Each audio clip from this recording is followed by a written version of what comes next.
بسم اللہ الرحمن الرحیم۔ اپنے بیٹوں کو 10 سکلز ضرور سکھائیے۔ جب ہمارے ہاں بیٹے پیدا ہوتے ہیں تو عام طور پر ہماری ان سے بہت زیادہ امیدیں ہوتی ہیں۔ ہماری خواہش ہوتی ہے کہ وہ اس دنیا میں اپنی ایک علیحدہ اس طرح پہچان بنائیں کہ ہم ان پر فخر کر سکیں۔ اسی لیے ہم ان میں اچھی عادتیں پیدا کرنا چاہتے ہیں۔ ویسے تو ہر اچھی عادت لڑکے اور لڑکیوں دونوں میں ضرور پائی جانی چاہیے، لیکن کچھ خوبیاں لڑکیوں میں تو کچھ لڑکوں میں ضرور ہونی چاہیے۔ آج ہم بات کریں گے ان 10 خوبیوں کی جو ہمیں اپنے بیٹوں میں لازمی پیدا کرنی چاہیے۔ نمبر 1، ہاتھ ملانا سکھائیے۔ متعدد اسٹڈیز سے یہ بات ثابت ہو چکی ہے کہ ہمارے ہاں ہاتھ ملانے کا انداز ہماری شخصیت کے بارے میں بہت کچھ ظاہر کر دیتا ہے۔ اگر کوئی بڑا یا بچہ ڈھیلے ڈھالے انداز میں ہاتھ ملاتا ہے تو اس سے ظاہر ہوتا ہے کہ ہم یا تو سامنے والے شخص سے ملنا نہیں چاہتے یا ہم میں اعتماد کی کمی ہے۔ دونوں صورتیں ہی کمزور شخصیت کی علامت ہیں۔ لہٰذا اپنے بچوں کو اس بات کی پریکٹس کروائیں کہ ہاتھ کس طرح ملاتے ہیں۔ اگر ہمارے بیٹے کسی موقع پر درست انداز میں ہاتھ نہ ملائیں تو اس وقت انہیں نصیحت نہ کریں، مجبور نہ کریں اور نہ ہی برا منائیں۔ بعض اوقات بچہ کمفرٹیبل نہیں ہوتا، لہٰذا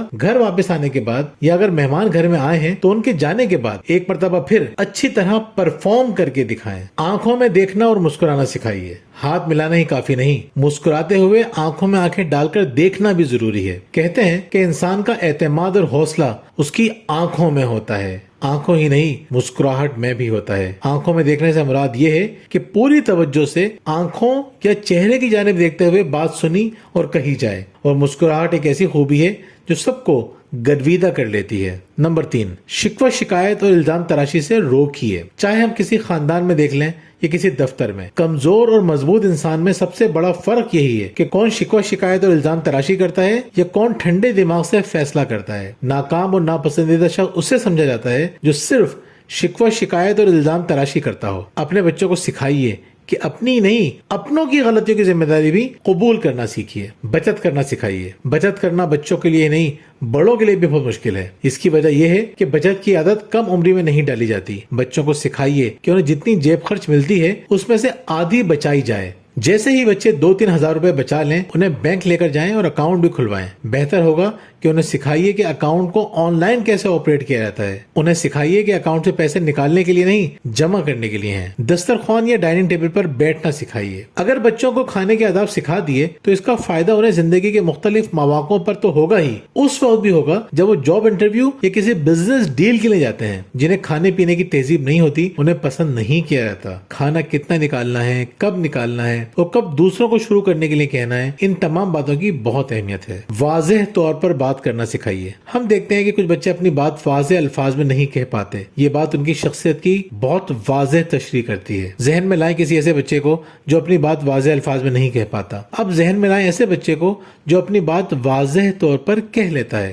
آپ کے خیال میں کس بچے کو آپ پر اعتماد کہیں گے؟ یقیناً دوسرے بچے کو۔ پر اعتماد ہی نہیں، ایسا بچہ زیادہ پسند بھی کیا جائے گا۔ انسان کی شخصیت کا اہم ترین پہلو اس کی گفتگو کا انداز ہے، لہٰذا اپنے بچے کو واضح طور پر اپنی بات کہنا سکھائیے۔ سائیکل چلانا سکھائیے۔ سائیکل چلانا بہت اہم اسکل ہے۔ اس سے بچوں میں توازن قائم کرنا آتا ہے۔ بچوں کو سائیکل چلانے کے لیے ایسا ماحول فراہم کیجیے جہاں وہ بھی محفوظ ہوں اور دوسرے بھی۔ اس کے علاوہ دیگر کھیلوں میں بھی ان کی مدد کیجیے۔ جسمانی طور پر چاق و چوبند بچے ذہنی طور پر صحت مند ہوتے ہیں۔ بچوں کو تہذیب سکھائیے۔ تہذیب یافتہ ہونے کے لیے ویسے تو بہت ساری خوبیاں ہونی چاہیے، لیکن کچھ باتیں بہت اہم ہیں۔ مثلاً سوری، تھینک یو اور پلیز۔ بچوں کو یہ جملے بولنے کا عادی بنائیے۔ اگر آپ انگریزی میں نہیں بولتے تو کوئی بات نہیں، انہیں اپنی مادری زبان میں کہیے، لیکن ضرور کہیے۔ یہ الفاظ ادا کرنے سے اعتماد میں اضافہ بھی ہوتا ہے اور بچہ تہذیب یافتہ بھی نظر آتا ہے۔ اپنا کمرہ صاف کرنا سکھائیے۔ جو بچے اپنا کمرہ صاف نہیں کرتے ان میں کچھ ایسی خامیاں پیدا ہو جاتی ہیں جن کا نقصان انہیں بھی ہوتا ہے اور ان سے وابستہ لوگوں کو بھی۔ پہلی برائی ان میں یہ پیدا ہو جاتی ہے کہ وہ اپنی والدہ کی تکالیف کا احساس نہیں کرتا، یعنی بے حسی پیدا ہونے کے امکانات پیدا ہو جاتے ہیں۔ اسے احساس نہیں ہوتا کہ ماں کے کاموں میں مدد کرنا اچھی بات ہے۔ اس کا دوسرا نقصان یہ ہوتا ہے کہ زندگی بھر اس میں آگے بڑھ کر صفائی کرنے کی عادت نہیں رہتی۔ اپنا کمرہ صاف کرنا یا اپنے کام خود کرنے کی عادت دنیا بھر میں